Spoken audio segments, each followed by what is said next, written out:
വികാരനിർഭര രംഗങ്ങൾക്കു സാക്ഷിയായി വളാഞ്ചേരി നഗരസഭ 5 വർഷം നയപരമായി കലഹിച്ചവർ സ്നേഹം പങ്കിട്ട് പിരിഞ്ഞു. കൗൺസിലർമാർക്കായി സെക്രട്ടറിയുടെ വക സ്നേഹോപഹാരങ്ങളും ഒരുക്കിയിരുന്നു. 5 വർഷ കാലാവധി പൂർത്തിയാക്കി പിരിഞ്ഞുപോകുന്ന വളാഞ്ചേരി നഗരസഭയിലെ നിലവിലെ ഭരണസമിതിക്ക് നഗരസഭാ സെക്രട്ടറിയുടെ നേതൃത്വത്തിൽ നഗരസഭാ ജീവനക്കാരും ചേർന്നാണ് സ്നേഹവിരുന്നും യാത്രയയപ്പും ഒരുക്കിയത്.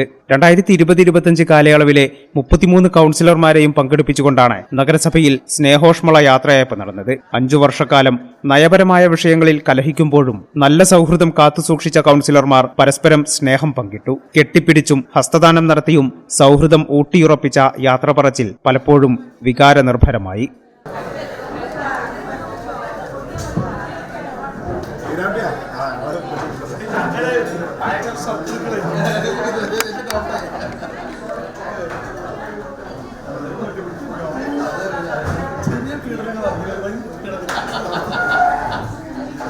നിലവിലെ ഭരണസമിതിയുടെ അവസാനത്തെ കൂടിച്ചേരലായിരുന്നു ഇന്നത്തേത്.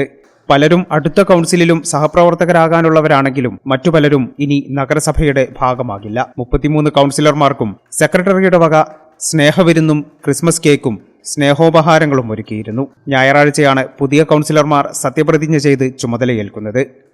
ഈ ചാനൽ ന്യൂസ്, വളാഞ്ചേരി. പെട്ടെന്നൊരാവശ്യം വരുമ്പോൾ പെട്ടെന്ന് കാശ് കിട്ടണ്ടേ?